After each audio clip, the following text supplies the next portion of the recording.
This is the third in a series of lessons on bond valuation. In our first lesson, we learned that a bond is part annuity, part lump sum, and we learned how to calculate the value of a bond by hand. In our second lesson, we learned how to calculate the value of a bond using Microsoft Excel. In this third lesson, we will learn how to calculate the yield to maturity. Let us first rewrite our original problem as the following. 6 months ago, a corporation had issued a 10-year 5% coupon bond that makes semi-annual payments and has a $1,000 par value. You can now buy the bond in the secondary market for $1,047. What is the yield to maturity? Let us start out by understanding what the concept of yield to maturity is. You are paying $1,047 now in order to buy a bond that will make coupon payments of 5% semi-annually, which means $25 every time period for 9.5 years, since 6 months have gone by, which means one coupon payment has already been made. You will also receive the $1,000 par value. You will hold the bond until maturity, and that's why the par value will also come back to you. The question is, having made this payment now in expectation of receiving all those payments in the future, what is the rate of return you are receiving? Let us visualize our stream of coupon payments, or rather all payments. As always, note that we now have 19 coupon payments remaining, $25 each. 5% coupon on a $1,000 par value is $50, but that is split into 2 payments during the year, $25 every 6 months. So $25 coupon payments, an annuity with 19 time periods, a $1,000 lump sum received at the end, a payment of $1,047 received right now. So that's the concept of the YTM. Now let's get to how do we calculate the YTM. And what does it mean for mathematics? Mathematically, here is what the yield to maturity means. There is a particular discount rate that can make the sum of the present value of the annuity, that is the coupon payments, plus the present value of the lump sum, which is the principal repayment, exactly equal to the price of the bond today. In other words, $1,047.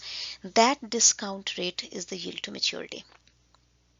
So if we were to do this calculation by hand, then we had set up our schema as follows. The present value of the annuity is calculated using this formula. Note that your YTM is unknown, but here is where it fits into your formula. And let's say with a given value that you will plug in, you get a particular present value. The same YTM plugged into the formula for the present value of the lump sum, the principal repayment, gives you another number. The sum of these two numbers needs to be 1047. Whatever rate equalizes that, that is your YTM. So now for the steps.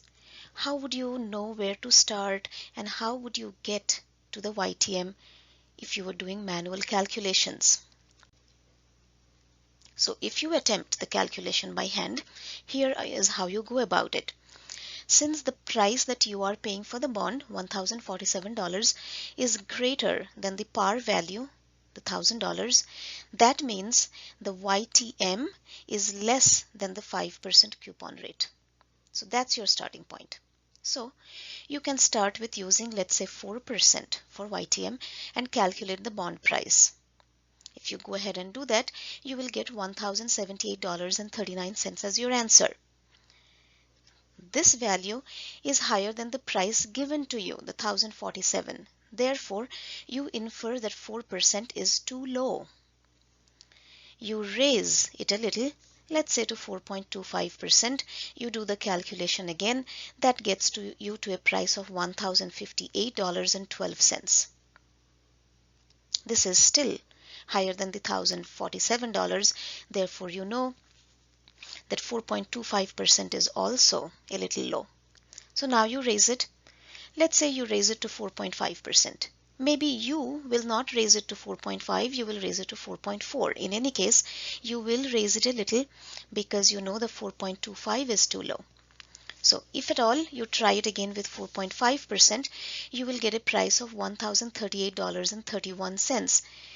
This is now lower than the 1,047 given to you. You realize that 4.5% is too high. You start lowering the rate. So now you have narrowed down your window for YTMs. So you keep narrowing it down. This is the trial and error method. Eventually, as you narrow down your window, you will get to the correct YTM of 4.39%. But observe, if you're doing the calculation using a calculator, this can quickly get very tedious. And this is where doing the calculations using Excel helps. So now let's get to how do we calculate YTM using Microsoft Excel.